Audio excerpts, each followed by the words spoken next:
Welcome to all. स्वागत आप सभी का RS सर यूट्यूब चैनल पे और हम आ चुके हैं अभी लाइव। जय हिंद, नमस्ते, वेलकम, गुड मॉर्निंग। सिलेक्शन बेच लेक्चर नंबर 122, नया टॉपिक आपका कैपेसिटेंस पार्ट 1। नया टॉपिक, नया चैप्टर स्टार्ट करने जा रहे हैं आज धुआंधार तरीके से, बहुत ही ज़बरदस्त। यहाँ पे देख रहे होंगे आप, अगर आपने पहली क्लास से यहाँ से हमारे नोट्स आपने बनाए हैं तो आज हमारा लेक्चर नंबर होगा 122 और ये जो क्लास है आपका सिलेक्शन बेच 2021 के लिए। और आज का टॉपिक है हमारा इलेक्ट्रिक कैपेसिटेंसी पार्ट 1 यानी नया चैप्टर। लास्ट पार्ट हमने फिनिश किया था इलेक्ट्रिक करंट एंड सर्किट, 5 क्लासें उसकी हुई थी। इसकी भी कम से कम 4 क्लास आप मान के चलिए। क्लास का क्लास में ही याद करेंगे, क्लास का क्लास में ही नोट्स बनाएंगे, क्लास का क्लास में ही रिवीजन करेंगे, सब कुछ फोकस करके आप क्लास में बैठेंगे। ये बात आपको प्रॉमिस करनी होगी मेरे से। तो एक बार जो बच्चे क्लास में आ चुके हैं, हाउस द जोश एक बार रिप्लाई करिए कमेंट सेक्शन में फटाफट से। और हो सके कि यार पहली क्लास है आज तो एक अलग ही जोश होना चाहिए, तो उसके लिए क्लास को एक शेयर जरूर बनता है। एक शेयर जरूर करें क्लास का फटाफट से। ये हमारी टीम RS सर जो लगातार मेहनत कर रही है आपको आपके मिशन तक पहुंचने के लिए। और तीनों का एक ही नारा है, ना सोऊंगा, ना सोने दूंगा, ना रुकूंगा, ना रुकने दूंगा जब तक आपको आपके मिशन तक नहीं पहुंचा देते।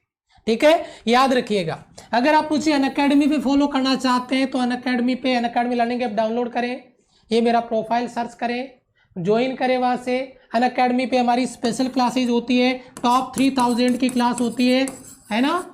यहाँ पे बहुत ज़बरदस्त कंपटीशन होता है, बच्चे कम से कम 2-2,500 बच्चे लाइव रहते हैं सुबह की क्लास में, तो ज़बरदस्त कंपटीशन होता है। ठीक है, शाम को भी टॉपिक वाइज रिवीजन की आपकी क्लास होती है उसी टाइम पे 8 बजे। यहाँ पे अगर आप अनअकैडमी प्लस ज्वाइन करना चाहते हैं तो ये कैटेगरी सेलेक्ट करें, गेट सब्सक्रिप्शन क्लिक करिए, उसके बाद में 3 मंथ, 6 मंथ या 12 मंथ सेलेक्ट करें। अनअकैडमी प्लस पे मेरा एक नया कोर्स आ रहा है जनवरी 12 से। ठीक है, पहला टॉपिक होगा यूनिट एंड डायमेंशन से स्टार्ट होगा पूरा कंप्लीट कोर्स। तो जो बच्चा लाइव आके पढ़ना चाहता है, पीछे के वीडियोज यहाँ पे कवर नहीं कर पा रहा है, वो प्लस पे पढ़ सकता है। ये हमारा कोड रहेगा हमारी क्लास को ज्वाइन करने के लिए, RS सर लाइव, और उससे 10% डिस्काउंट भी होगा और सारी क्लासें भी आपको मिलेगी उसी प्राइस रेंज में, अलग से कोई प्राइस आपका नहीं है। ये हमारा टेलीग्राम चैनल है टीम RS सर, लगभग 28,500 प्लस बच्चे ऑलरेडी ज्वाइन है। आप भी टेलीग्राम जरूर ज्वाइन कर लें, क्योंकि जो हमारे अपडेट होते हैं क्लास का लिंक वगैरह है वो इसी पे दिया जाता है आपको टीम RS सर के टेलीग्राम चैनल पे। आज का टॉपिक है हमारा कैपेसिटेंस है। अब आप कैपेसिटेंस में देख रहे हो जैसे स्क्रीन खराब हो गई हो, ऐसा कुछ हो रहा है यहाँ पे। ये आपका एक विजुअल इफेक्ट था जो लैपटॉप में अच्छे से वर्क कर रहा था, लेकिन स्मार्ट बोर्ड में आते ही इसकी बत्ती गुल हो गई, इसके फ्यूज उड़ गए, है ना। तो ये वर्क नहीं कर रहा अच्छे से, कोई बात नहीं है, हम इसको समझ लेंगे। अभी इसको मैं प्रैक्टिकली आपको बता दूंगा। ये हमारा एक विजुअल इफेक्ट था जो तैयार किया गया था, लेकिन ये खराब हो गया, यहाँ पे वर्क नहीं कर रहा है, कोई बात नहीं है, हम क्लियर करेंगे। टॉपिक स्टार्ट करने जा रहा हूं और आपका जोश नेक्स्ट लेवल पे मुझे नजर आ जाए। क्लास में अभी का अभी सब कुछ सीखना है, क्लियर करना है। आप मुझे आपका टाइम और मुझे आपका टेंशन चाहिए, फोकस चाहिए, बाकी इधर का पूरा कॉन्सेप्ट उधर डिलीवर मैं कर दूंगा आपको। यस और नो, एग्री करो फटाफट से, फिर क्लास स्टार्ट करते हैं। एक छोटी सी स्टोरी बताऊंगा पहले, है ना, और उस स्टोरी में आपका कैपेसिटेंस का कॉन्सेप्ट खत्म हो जाएगा। तो ये स्टोरी समझ के इस कान से सुन के इस कान से निकालना नहीं है, दूसरा कान बंद भी रखना है ताकि वो दिमाग में ही रहे। इस स्टोरी में कैपेसिटेंस का कॉन्सेप्ट खत्म हो जाएगा आपका, समझना बेटा। मान लीजिए आप स्कूल जा रहे हैं, ठीक है, और अभी आपकी स्कूल बस है ना स्टार्ट हो गई है। वैसे अभी कोविड के चक्कर में तो क्या ही बताएं आपको, ये आपकी स्कूल बस है जो स्टार्ट हो गई है, ठीक है, और सुबह स्टार्ट हुआ है, यहाँ से ड्राइवर बैठा है और वो गाड़ी को लेके रवाना हो गया है। ठीक है, अब आपका स्कूल यहां पर है बेटा, स्कूल यहां पर है। जैसे जैसे ये बस आगे बढ़ती है, लास्ट स्टॉपेज पे पहला बच्चा आके बैठा। इस बस को आपको थोड़ी देर के लिए कंडक्टर मानना है कि ये कंडक्टर है, और जो बच्चे इसमें बैठेंगे वो चार्ज है। ये बस कंडक्टर है और टिकट वाला कंडक्टर नहीं, चालक। और इसमें जो बच्चे बैठ रहे हैं वो क्या है, चार्ज है, आवेश है। ये ड्राइवर गाड़ी स्टार्ट करके पहले स्टॉपेज पे आया, बस स्टैंड पे आया, और वहां पे एक बच्चा गाड़ी में बैठ गया, पहला बच्चा। जब ये पहला बच्चा गाड़ी में चढ़ता है तो ये देखता कि पूरी बस खाली पड़ी है, तो इस बच्चे को ज्यादा वर्क नहीं करना पड़ा, ज्यादा काम नहीं करना पड़ा, क्योंकि इसका विरोध करने वाला कोई था ही नहीं। अगले स्टॉप पे गया, बस में 2 बच्चे और चढ़ गए, बैठ गए बस में। जब ये 2 बच्चे और आए तो अब इनका विरोध करने के लिए एक बच्चा पहले से था, वो अपनी सीट पे बैठा था और अपने आस पड़ोस में अपने दोस्तों की भी सीट रोक के बैठा था, उनको भी सीट पे बिठाना है। तो उसने क्या कहा, भाई देखो ये 4 सीट तो खाली छोड़ दो, बाकी पे तुम बैठ जाओ। यानी अब इन दोनों नए बच्चों को वहां पे बैठने के लिए एक्स्ट्रा इफर्ट लगाना पड़ेगा, बल लगाना पड़ेगा। यानी पहले एक चार्ज आया तो ज्यादा वर्क नहीं करना पड़ा, दूसरा चार्ज आया तो पहले वाला विरोध कर रहा है, तीसरा आया तो पहले 2 विरोध कर रहे हैं, चौथा आया तो पहले 3 विरोध कर रहे हैं। ऐसे करके जैसे जैसे चार्ज आएंगे उनका विरोध बढ़ता जाएगा, विरोध बढ़ता जाएगा। और उस विरोध के में वर्क डन जो होता है, कार्य जो होता है, वो विभव V बराबर W/Q होता है। यानी चार्ज Q और उस पर किया गया कार्य विभव V के रूप में होगा। तो जितना कार्य होगा विभव उतना ज्यादा होगा, और विभव कितना ज्यादा होगा, जितना चार्ज ज्यादा होगा। बस खत्म हो गया आपका कॉन्सेप्ट कैपेसिटेंस का। Q direct proportionally V। किसी कंडक्टर को चार्ज देने पे, आवेश देने पर समानुपाती रूप से उसके विभव में वृद्धि होती है, पोटेंशियल इंक्रीज करता है। किसी कंडक्टर को आवेश देने पर समानुपाती रूप से उसका विभव बढ़ता है, लेकिन एक लिमिट तक है। बच्चे पूरी बस में भर चुकी है, अभी क्या है कि बस वालों को क्या है, चेन नहीं है, दूसरी बस भेजेंगे नहीं। लास्ट में 5 बच्चे और बच गए और बच्चों को बोला कि बच्चा इसी में बैठ जाओ। अब बच्चे सवार हो गए, गेट पे लटक रहे हैं, एक हाथ से एक हाथ छूट रहा है, ऐसे टाटा बाय बाय कर रहे हैं, और मतलब आगे कोई ब्रेकर आ गया और वो चार्ज टपक गया, वो चार्ज रिस गया। यानी किसी कंडक्टर को एक लिमिट तक चार्ज दिया जा सकता है, अगर उससे ज्यादा चार्ज दे दिया, अगर उससे ज्यादा आवेश दे दिया तो चार्ज जमीन में रिस जाता है, टपक जाता है। अगर आपने इसको लिमिट से ज्यादा चार्ज दे दिया है तो फिर वो ग्राउंड में टपक जाएगा, रिस जाएगा। तो ये 2-3 कॉन्सेप्ट मैंने इसी स्टोरी में बता दिए हैं आपको, जो आपको याद रखने हैं। अब आता हूं मेन मुद्दे पे। मतलब बेटा लॉजिक क्या निकल रहा है, फिर से समझ लो एक बार पूरा ध्यान से। किसी कंडक्टर को चार्ज Q देने पर समानुपाती रूप से उसके विभव में वृद्धि होती है, Q समानुपाती V। पहला कॉन्सेप्ट जो मैंने आप तक पहुंचाया इस स्टोरी के माध्यम से, वो अब मैं इसको पूरा इरेज करूंगा, उसके बाद में लिखता हूं यहां पे। देखिए ध्यान दीजिए, किसी कंडक्टर को Q आवेश देने पे समानुपाती रूप से विभव में वृद्धि V होती है। प्रपोर्शनली साइन हटाएंगे तो Q बराबर CV और C बराबर Q/V। ये आ गया जिसका था हमें इंतजार, कैपेसिटेंस का फॉर्मूला C बराबर Q/V। Q आपका चार्ज है, V आपका पोटेंशियल है, C आपका कैपेसिटेंस है। जरा ध्यान दीजिएगा, बहुत बढ़िया। Q बराबर CV, C बराबर Q/V। आप मुझे एक बात बताओ, कैपेसिटेंस का जनरल फॉर्मूला आपका क्लियर है कि नहीं? ये कैपेसिटेंस का फॉर्मूला यहीं से स्टार्ट होता है, और अगर मैं इसको दूसरी डेफिनेशन से डिफाइन करूं तो मैं कह सकता हूं, मेरे पास एक छोटा कप है, ग्लास है, छोटा कप या ग्लास है, अगर मैं यहां पे बात करूं, उसको अपन डिफाइन कर सकते हैं एक डेफिनेशन के रूप में। जैसे मैंने कहा कि छोटा कप या गिलास है, इसको धारण करने की क्षमता, इसमें कितना चाय कप या मतलब चाय कप या दूध जो भी आपका इसमें आप भर रहे हैं, इस कप में चाय भर रहे हैं, दूध भर रहे हैं, पानी भर रहे हैं, वो इसको धारण करने की क्षमता, धारिता, कैपेसिटेंस। एक लिमिट तक ये चाय या दूध इसमें भर सकते हैं, उससे ज्यादा भरेंगे तो टपक जाएगा, रिस जाएगा ग्राउंड में। Logic clear? दूसरा, इसकी बात करें, इसको आवेश धारण करने की क्षमता ज्यादा है, इसकी धारिता ज्यादा है, इसमें ज्यादा चाय दूध पानी आ जाएगा। तो मैं क्या कहना चाहता हूं, मैं ये कहना चाहता हूं कि दूसरी जो जनरल डेफिनेशन बच्चों को बताई जाती है वो ये है कि किसी भी कंडक्टर के द्वारा किसी भी कंडक्टर के द्वारा आवेशों को धारण करने की क्षमता, आवेशों को ग्रहण करने की क्षमता कैपेसिटेंस कहलाती है, धारिता कहलाती है। लेकिन एक लिमिट तक, उस लिमिट से ज्यादा चार्ज आ गया तो वह ग्राउंड में चला जाएगा, टपक जाएगा, रिस जाएगा ग्राउंड में। यह बात आपको समझनी है, ठीक है। यस, बहुत बढ़िया। C बराबर Q बटा V, पहला कॉन्सेप्ट आपका क्लियर है, बेसिक कॉन्सेप्ट क्लियर है। मैं आगे बढ़ू, यहां से आगे बढ़े बेटा, आगे बढ़े, यहां तक क्लियर है। चलो आप देखो मेन मुद्दे वाली बात पे आते हैं। ये तो हो ही गया आपका, यहां से आते हैं। देखिए यूनिट एंड डायमेंशन, बेटा Q बराबर आपका CV, तो बेटा C बराबर Q बटा V।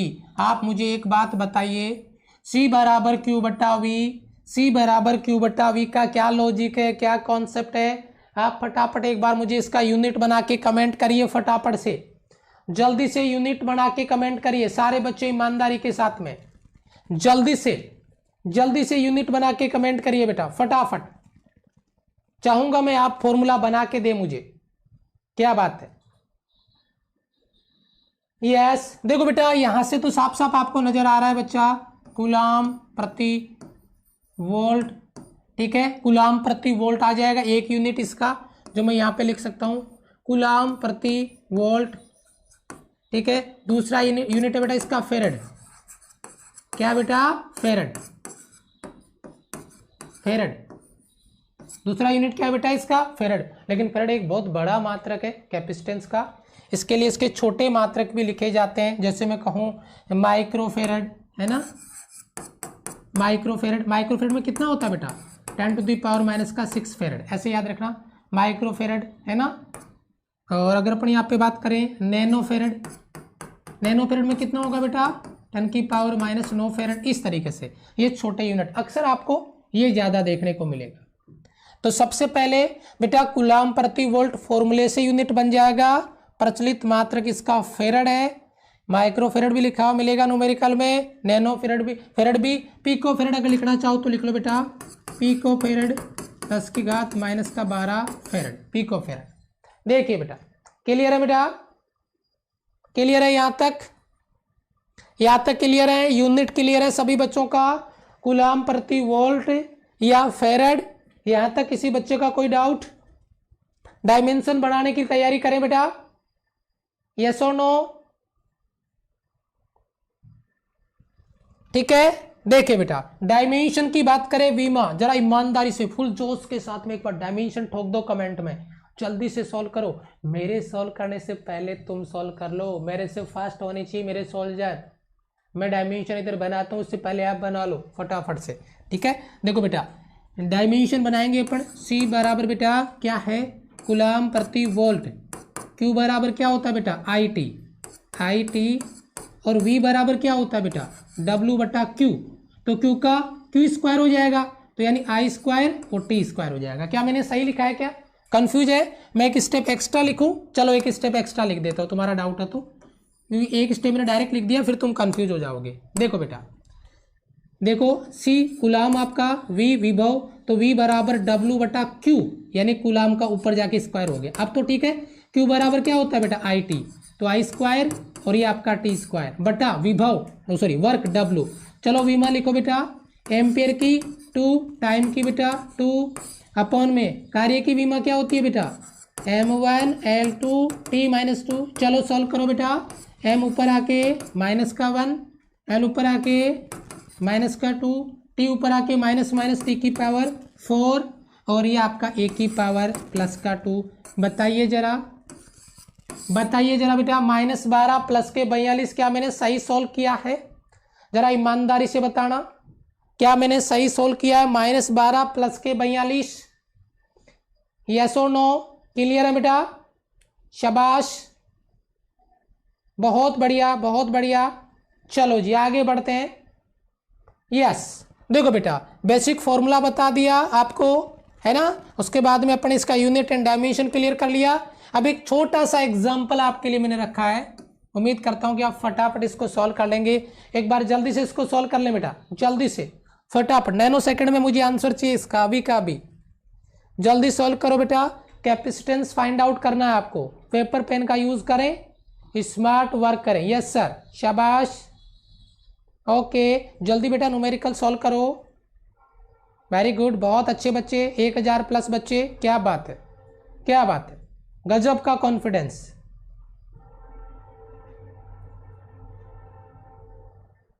बहुत बढ़िया, शाबाश। देखो जल्दी करो बेटा, जल्दी करो, अभी तक मुझे कमेंट में आंसर आना स्टार्ट नहीं हुआ है। यस, चलो सॉल्व करते हैं बेटा। Q बराबर सी वी, जरा देखना बच्चा आराम से। C बराबर Q बटा V, Q का वैल्यू बेटा 60 pico coulomb, PC pico coulomb बेटा 60 पीको कुलाम, पीको बोले तो माइनस का 12, कुलाम में C आ गया, कोई दिक्कत नहीं है, बटा V 6 मिली वोल्ट, 6 मिली, मिली बोले तो माइनस का 3, तो ये कटेगा बेटा 10 बचेगा, ये माइनस ऊपर आके प्लस का हो गया बेटा, तो ये बच गया बेटा 10, और ये -3 ऊपर आके प्लस का 3, माइनस का 12, तो माइनस का 9 फेरड। देखो बेटा 10 गुणा 10 की घात -9 फेरड, 10 गुणा 10 की घात -9 फेरड, कोई बहुत बड़ी कैलकुलेशन नहीं थी, एक जनरल फॉर्मूला मैंने आपसे यहाँ पे यूज करवाया है और वो कैलकुलेट करवाया है, और सभी बच्चों को अच्छे से कैलकुलेट करना भी चाहिए। आगे आ जाओ, और नाम ही काफ़ी है, अगर लिख दिया तो बेटा समझ जाना क्या कहना चाहते हैं, ठीक है। यस, समझ जाना बेटा। फेरड के समतुल्य नहीं है, फेरड के समतुल्य नहीं है, बहुत बढ़िया बेटा, शाबाश, बहुत अच्छे।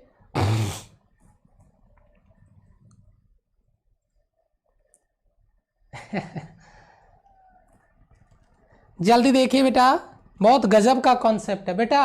वो कहते हैं गुर्दे फेफड़े दिल दिमाग सब फड़फड़ा जाएंगे, गजब का। ये लिख दिया ना, ये काफी है, ये लिख दिया बस बहुत है, समझ जाना आप। बहुत अच्छे बेटा, शाबाश। जल्दी बताओ बेटा, जो फेरड के इक्वल नहीं है, जैसो जो फेरड के लिए नहीं है, शाबाश, वेरी गुड मेरे लाल, बहुत बढ़िया। जरा समझना बेटा, C बराबर Q बटा V फेरड के इक्वल है, पहला। एक काम कर बेटा, ऊपर नीचे Q से मल्टीप्लाई कर दे तो नीचे QV हो गया। एक डेफिनेशन दूं बेटा, V बराबर W बटा Q, तो बेटा W बराबर QV हो गया क्या, W बराबर QV, तो बेटा ये आपका ऊपर तो Q स्क्वायर है, और इस QV को क्या मैं W यानी जूल लिख सकता हूँ, Q स्क्वायर बटा जूल, एग्री कर रहे हो बेटा, इसी के बराबर आ रहा है। यस, चलो नेक्स्ट स्टेप, C बराबर Q बटा V, एक काम करो, इसमें ऊपर नीचे Q से मल्टीप्लाई किया था, इसमें ऊपर नीचे V से मल्टीप्लाई करो, QV V स्क्वायर, और QV बराबर क्या होता है, जूल, और नीचे V स्क्वायर। जरा गौर से देखना बेटा, J बटा V स्क्वायर, ये भी समतुल्य है, ये भी समतुल्य है, ये भी समतुल्य है, जो बराबर नहीं है वो आपका नंबर 4, क्योंकि वो किसके बराबर हैं, वो एनर्जी के बराबर हैं। आपको पता होगा इसका फॉर्मूला एनर्जी का, 1/2 CV स्क्वायर, याद आया कुछ, ये 1/2 हटा के कंफ्यूज करने के लिए CV स्क्वायर लिखा था। बहुत जहर सवाल है, बहुत गजब का क्वेश्चन है बेटा, अभी बेसिक कॉन्सेप्ट में इसको इंक्लूड कर लेना, जहर सवाल बनने वाला है, गजब का। क्लियर है? अरे मजा आया सवाल सॉल्व करके, गजब का क्वेश्चन, टॉप लेवल का क्वेश्चन, टॉप कॉन्सेप्ट है, बहुत बड़ी बड़ी मछलियां जाल में फंस गई, लगभग सारी, ठीक है। चलो आगे चले। यस, चलो देखो बेटा, बात करते हैं आगे के कॉन्सेप्ट पे। आगे का क्या कॉन्सेप्ट है, हाँ बहुत इंपॉर्टेंट चीज बेटा, गोलीय चालक की धारिता, कोई स्पेरिकल कंडक्टर है और उसकी कैपेसिटेंस की बात कर रहे हैं, धारिता की बात कर रहे हैं, यानी स्पेरिकल कंडक्टर के कैपेसिटेंस के बारे में बात हो रही है। स्पेरिकल कंडक्टर का कैपेसिटेंस है मतलब कोई स्पेयर है, उसको आप चार्ज दे रहे हो, आपने पहला चार्ज दिया, फिर आपने दूसरा दिया, फिर आपने तीसरा दिया, तो मैंने क्या बोला था, जिस अनुपात में आवेश देंगे उसी अनुपात में विभव बढ़ता है। यस और नो, अभी अभी बताया है। तो बताओ इस स्फीयर का कैपेसिटेंस क्या होगा, यानी इसकी धारिता क्या होगी। शाबाश, इसका रेडियस कैपिटल आर है। एक बार मैं फॉर्मूला बना के सिखा देता हूँ, फिर हम डायरेक्ट याद रखेंगे। बेटा इस स्फीयर के लिए पोटेंशियल का फॉर्मूला बताना बेटा। आवेश कैपिटल क्यू है या स्मॉल क्यू? कैपिटल क्यू है, तो के कैपिटल क्यू, त्रिज्या कैपिटल आर है। क्या मैंने सही लिखा क्या बेटा?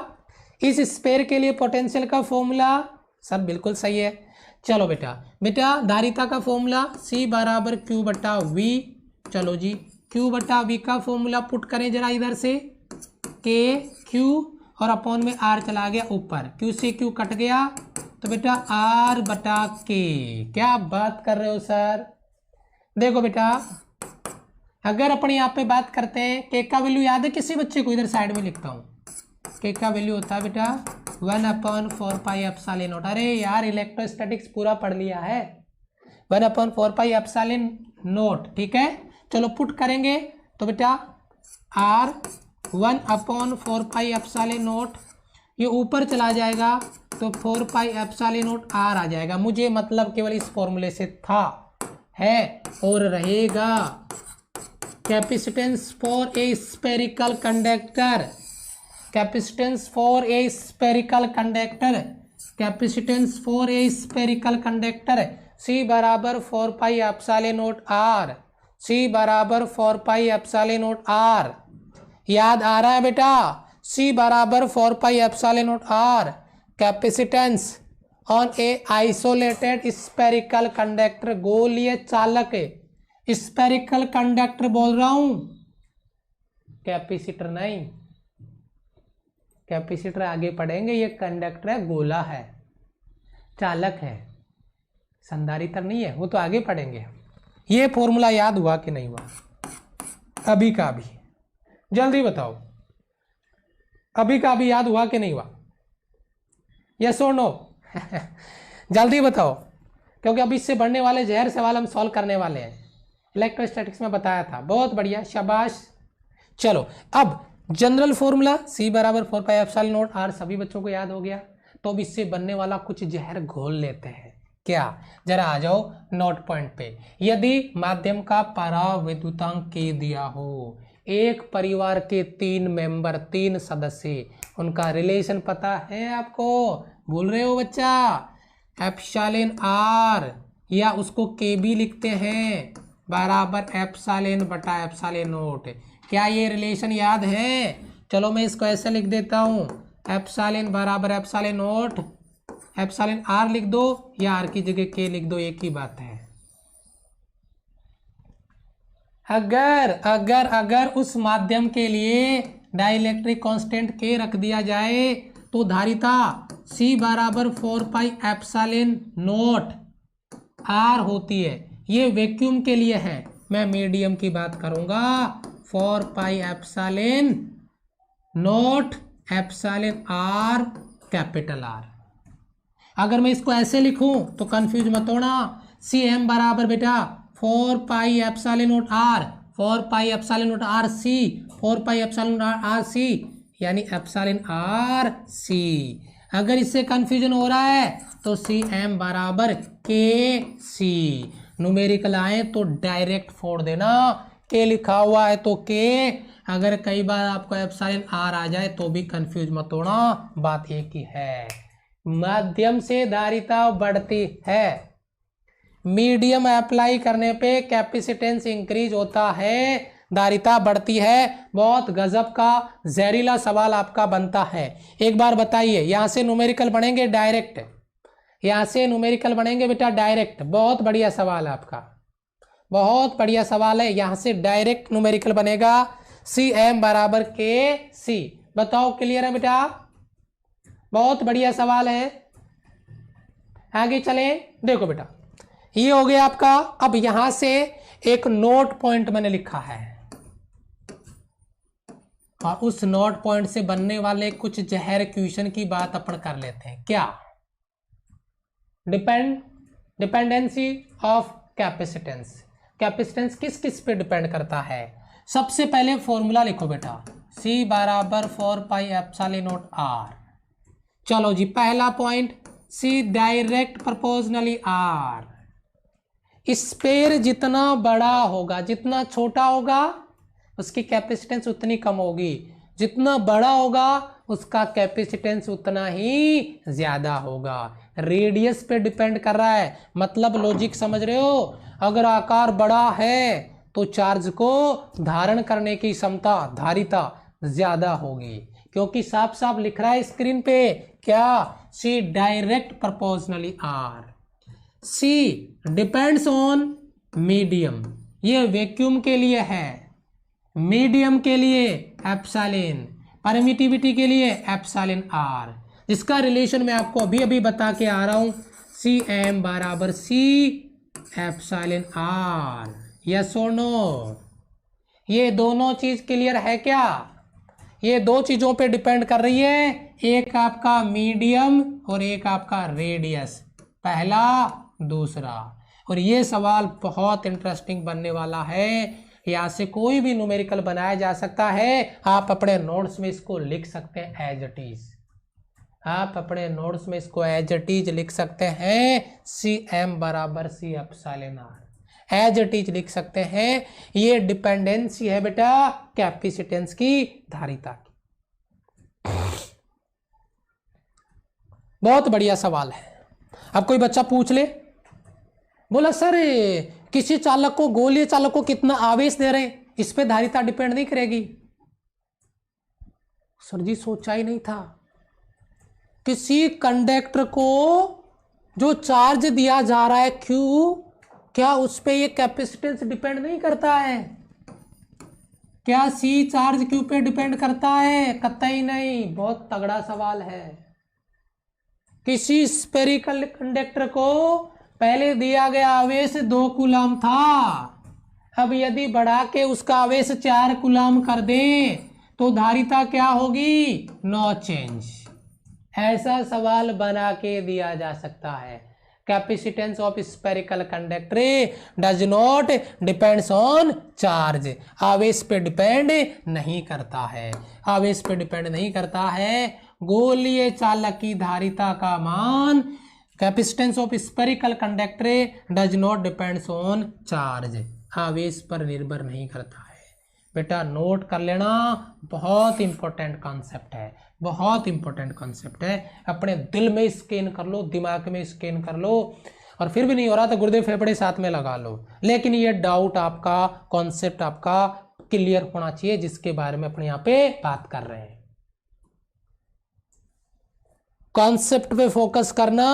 मैंने डिपेंडेंसी बताई 2, और ये फॉर्मूले से याद रखना मेरे soldier, 4 pi epsilon naught R, इससे याद रखना मीडियम, इससे याद रखना रेडियस। और अगर बात आए चार्ज की तो चार्ज पे डिपेंड नहीं करता है।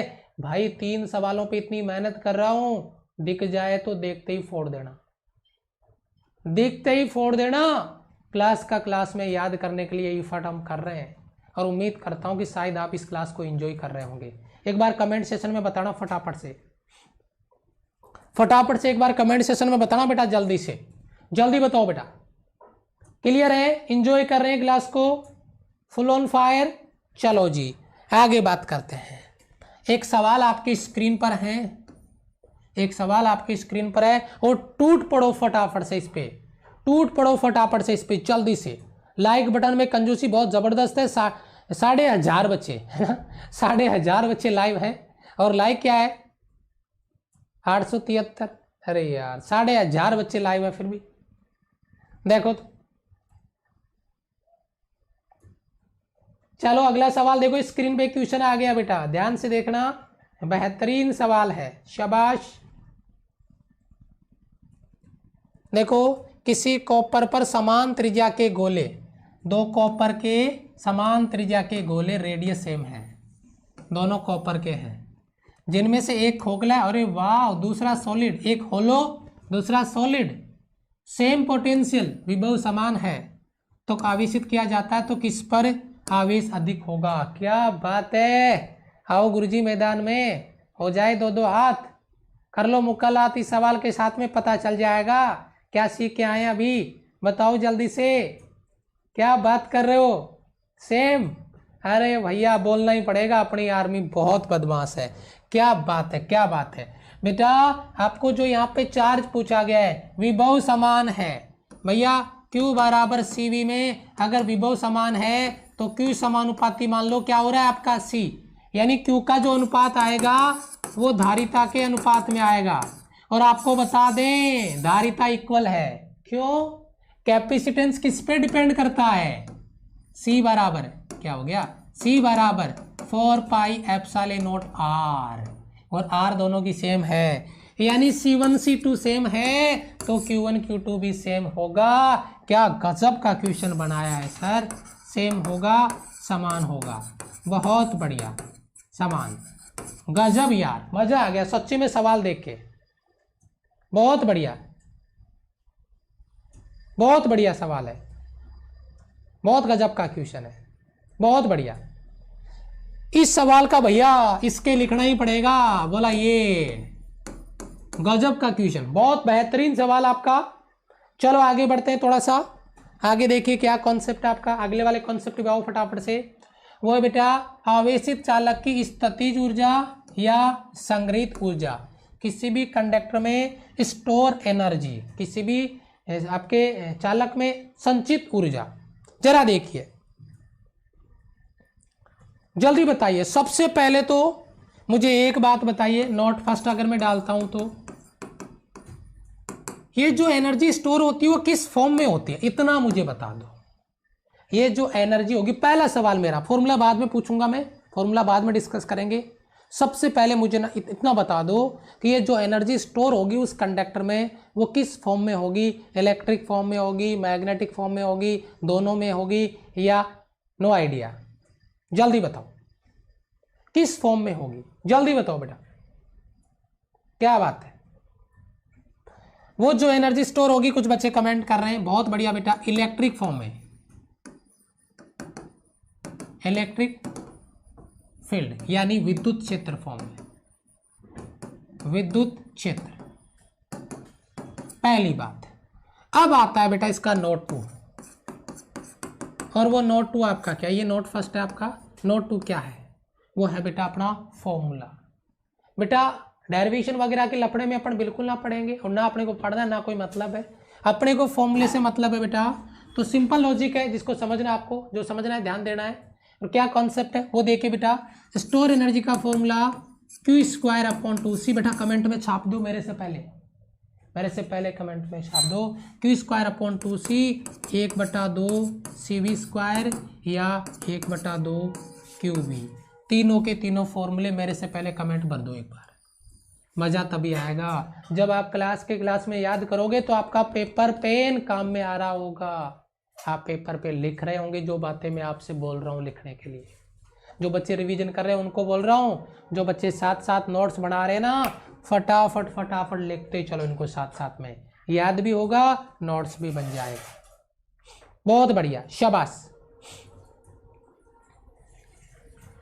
यहाँ पे आपका आवेशित चालक पे स्थितिज ऊर्जा, संचित ऊर्जा का फॉर्मूला इलेक्ट्रिक फील्ड की फॉर्म में होगा, ये बात हम पहले ही बता चुके, जिस पे डिस्कस कर चुके हैं। U बराबर Q²/2C 1/2 CV², 1/2 QV, जिसके बारे में अपने यहाँ पे बात कर रहे हैं। एक बड़ा अहम मुद्दा है, नॉट फर्स्ट और नॉट सेकंड। देखिए बेटा,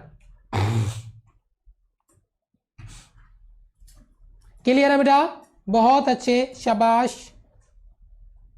बहुत अच्छे, शाबाश शाबाश शाबाश, क्या बात है। देखिए आगे बढ़े बेटा, आगे बढ़े। पहला इलेक्ट्रिक फॉर्म में होगा, एनर्जी का फॉर्मूला Q²/2C 1/2 CV², 1/2 QV। और अगर अपन यहाँ पे बात करते हैं डिस्ट्रीब्यूशन ऑफ चार्ज, यानी आवेशों के पुनर्वितरण की अगर अपन बात करते हैं, तो आवेशों का पुनर्वितरण से एक बहुत गजब का कॉन्सेप्ट बनाने जा रहा हूं मैं, जरा फोकस करिएगा, समझिएगा मेरी बात को ध्यान से, क्या कॉन्सेप्ट है, ठीक है, वो देखिए क्या कॉन्सेप्ट है, क्या लॉजिक है, उसके बारे में बात करते हैं। बेटा मेरे पास 2 स्पेयर है बेटा, फील करना, डायरेक्ट एग्जाम में सवाल आया इधर से, या तो रट्टा मार लेना या फिर उसको भी समझ लो, पूरा फोकस, पूरा अटेंशन का प्रॉमिस किया था आपने, मैंने कहा था इधर का पूरा कॉन्सेप्ट उधर डिलीवर कर दूंगा, यस और नो, ठीक है, फटाफट से। तो एक आपके पास स्पेयर है जिसका चार्ज Q1 है, कैपेसिटेंस C1 है और पोटेंशियल V1 है। दूसरा आपके पास स्पेयर है जिसका चार्ज Q2 है, कैपेसिटेंस C2 है और आपका पोटेंशियल V2 है। ये बेटा इनको किसी वायर से कनेक्ट करने से पहले की बात हो रही है, बिफोर कनेक्शन, कनेक्शन से पहले की बात हो रही है। अब आपने इनका कनेक्शन कर दिया एक वायर से, आपने कनेक्ट कर दिया, तो इसका कैपेसिटेंस C1 है, इसका C2 है, पहले भी यही था। अभी इसका विभव V है, इसका विभव V है, लेकिन इसका चार्ज अभी Q1 डैश हो गया है, इसका चार्ज Q2 डैश हो गया है।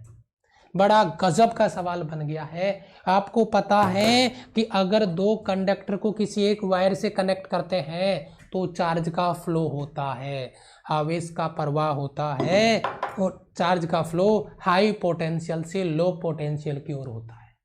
आवेश का प्रवाह है उच्च विभव वाले कैपेसिटर से निम्न विभव लो पोटेंशियल वाले कैपेसिटर की ओर होता है, और जब तक होता रहता है जब तक दोनों का पोटेंशियल इक्वल नहीं हो जाता, जब तक दोनों का पोटेंशियल क्या नहीं हो जाता, इक्वल नहीं हो जाता।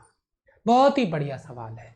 मेरा कहने का मतलब है जब तक पोटेंशियल बराबर नहीं हो जाए तब तक चार्ज का डिस्ट्रीब्यूशन यानी वितरण होता रहेगा। और एक बहुत ही बढ़िया सवाल, गजब का क्वेश्चन, जिस पे अपन बात करने जाएंगे। सबसे पहले मुझे एक बात बताइए, पहली कंडीशन में अगर मैं यहाँ पे डालता हूँ बेटा नोट पॉइंट, बेटा अगर मैं कहूँ यहाँ पे Q1 बराबर C1, और पहले विभव क्या है V1, क्या मैंने सही लिखा? पहले वाली कंडीशन में मुझे बताना Q1, इसके लिए मैं अगर इधर लिखना चाहूँ तो Q1 बराबर C1 V1, और अगर इधर लिखना चाहूँ तो बेटा Q2, देखना बेटा गौर से, Q2 बराबर C2 V2, यस और नो, सही लिखा मैंने? Q1 बराबर C1 V1 और Q2 बराबर C2 V2। नोट करना मेरी बात को, ये बिफोर कनेक्शन है, कनेक्शन से पहले की बात हो रही है। अगर अपन यहाँ पे बात करें कनेक्शन के बाद में, तो आप मुझे बताइए कनेक्शन के बाद में अगर मैं उसको लिखता हूँ अलग कलर से लिखता हूँ बेटा, Q1 बराबर Q1 डैश बराबर Q1 डैश बराबर C1V और Q2 डैश बराबर C2V। तो देखिए बेटा Q2 डैश बराबर C2V, क्या मैंने सही लिखा है? क्या बेटा क्या मैंने सही लिखा है? जरा मुझे बताना एक बार फटाफट से, क्या मैंने सही लिखा है बेटा? बिफोर कनेक्शन चार्ज था total charge Q1 plus Q2, after connection total charge है Q1 plus Q2। Charge conservation के प्रिंसिपल से, चार्ज कंजर्वेशन के प्रिंसिपल से, यानी चार्ज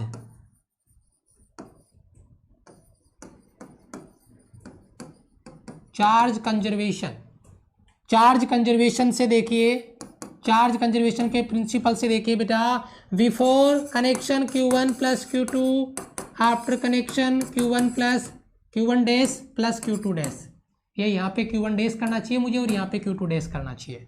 चलो बेटा Q1 Q2 का वैल्यू लिखो बेटा, C1 V1 C2 V2। After connection लिखो बेटा, Q1 डैश का वैल्यू क्या है C1V और Q2 डैश का वैल्यू क्या है C2V।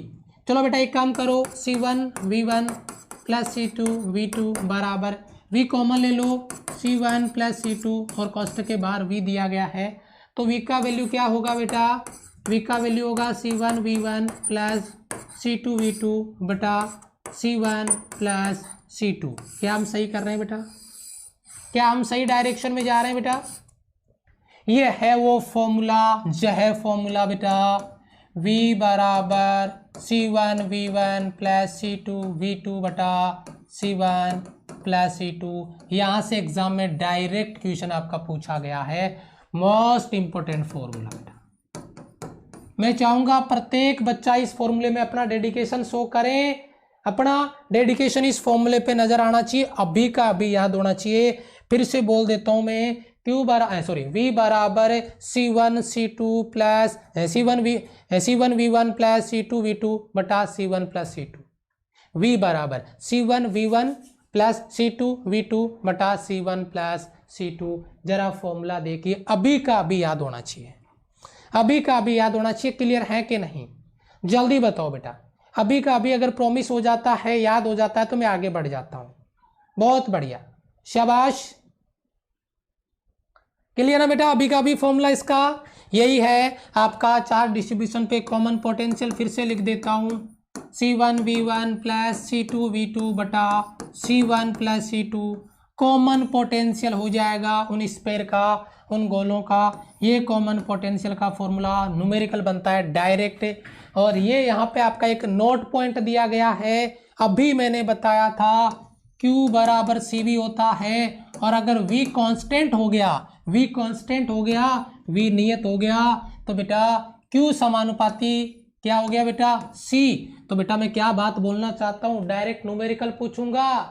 आवेशों का पुनर्वितरण किस अनुपात में होगा? आवेशों का अनुपात होगा, कैपेसिटेंस का रेशियो होगा, तो फॉर्मूला बनेगा Q1 बटा Q2 बराबर C1 बटा C2। कई बार हमने इस सवाल को प्रैक्टिस कर लिया है, चाहे न्यूमेरिकल के लिए हो चाहे रेशियो के लिए हो। बहुत अच्छा क्वेश्चन आपका बनता है। Q1 बटा Q2 बराबर है C1 बटा C2। इस सवाल के रिगार्डिंग बहुत अच्छे क्वेश्चन बनने वाले हैं। पोटेंशियल कांस्टेंट हो गया है, विभव नियत हो गया, आपका कॉमन हो गया है, तो Q1 बटा Q2 बराबर C1 बटा C2 आएगा। क्लियर सभी बच्चों को? क्लियर बेटा सभी बच्चों को? शाबाश। देखिए आगे बढ़ते हैं। आगे देखिए एक इंपॉर्टेंट नोट और है बेटा। देखो एनर्जी लॉस का कोई न्यूमेरिकल आ जाए तो हम रिस्क नहीं ले रहे हैं। वैसे मैं इसको नेगलेक्ट कर रहा हूं, लेकिन फिर भी मैंने लिख दिया है। अगर पॉसिबल हो तो एक बार देख लीजिएगा। मुझे लगता नहीं कि कोई न्यूमेरिकल आएगा, हो सकता है फॉर्मूला पूछ ले, बात अलग है, लेकिन न्यूमेरिकल नहीं बनेगा, कैलकुलेशन लेंथी बनता है इसका। ठीक है, तो ये जो एनर्जी लॉस होता है, जब चार्ज एक कंडक्टर से दूसरे कंडक्टर की ओर जाता है तो वहां पे एनर्जी का लॉस होता है, और उसी एनर्जी लॉस की बात हो रही है। C1 C2 बटा 2 C1 प्लस C2 और V1 माइनस V2, ये आपका कॉन्सेप्ट बनता है। इसको थोड़ा इस तरीके से कर लीजिएगा, आई थिंक आपका सही फॉर्मूला बन जाएगा। चलो आगे चले। आगे एक नोट पॉइंट और आ रहा है आपका। यस हाँ बिल्कुल बिल्कुल बेटा, बिल्कुल बिल्कुल। अब आप मुझे एक बात बताइए, इस नोट पॉइंट में मैं क्या आपको एक्सप्लेन करने वाला हूं। ये गोला था, ये गोला है, इसका नया चार्ज Q1 डैश है, इसका नया चार्ज Q2 डैश है, इसकी धारिता C1 है, इसकी धारिता C2, लेकिन इसका विभव V है और इसका विभव V है। ये वायर से कनेक्टेड है। जब इनका पोटेंशियल सेम हो गया है तो क्या चार्ज इधर उधर से ट्रेवल करेगा? नहीं करेगा। तो यही सवाल मैं पूछ रहा हूं, अगर ये बराबर हो जाता है बैलेंस कंडीशन में, एनर्जी लॉस कितना होगा? एनर्जी लॉस कितना होगा बैलेंस कंडीशन में? यह है वो जहर सवाल। जब दो चालक गोलों को एक चालक तार से जोड़ दिया जाए और कुछ देर बाद में आवेशों का प्रवाह रुक जाता है क्योंकि वो कॉमन पोटेंशियल पे आ जाते हैं, और उस कंडीशन में एनर्जी लॉस कितना होगा, ये सवाल आपसे पूछा जाएगा, और एनर्जी लॉस होगा 0। ये आपका क्वेश्चन है बेटा, इंपॉर्टेंट क्वेश्चन है ये। इंपॉर्टेंट आपका क्वेश्चन मैंने डायग्राम से आपको एक्सप्लेन कर दिया है। एनर्जी लॉस आपका क्या होगा बेटा? 0 होगा। ये एक क्वेश्चन है आपका, होमवर्क क्वेश्चन है बेटा। फटाफट मैथ्स वाले सर आ रहे हैं नए टॉपिक के साथ में। सर्किल नया टॉपिक आ रहा है और सर्किल को आज सर्किल बना देंगे। ठीक है, बढ़िया लेवल से डेफिनेशन कॉन्सेप्ट सारी सब कुछ चीजें क्लियर होगी। बहुत बढ़िया, मतलब जहर लेवल से कॉन्सेप्ट आपके मैथ्स के आने वाले हैं। मेरी क्लास के जस्ट बाद में मुकेश सर की। और यहाँ पे देखिए ये आपका क्वेश्चन होमवर्क क्वेश्चन है जो आपको सॉल्व करना है। ये आपका एक होमवर्क क्वेश्चन है जो आपको क्या करना है बेटा? सॉल्व करना है। अभी क्लास सेव होगी और कमेंट करना है। कमेंट में अपना प्यार, रेस्पॉन्स, क्वेश्चन का आंसर सब कुछ हमें उधर दिख जाना चाहिए। Thank you so much, love you all, bye bye, जय हिंद। लाइक पे जो कंजूसी आपने अब तक की थी उसको पूरा करके जाना, साथ कुछ नहीं जाएगा। ठीक है।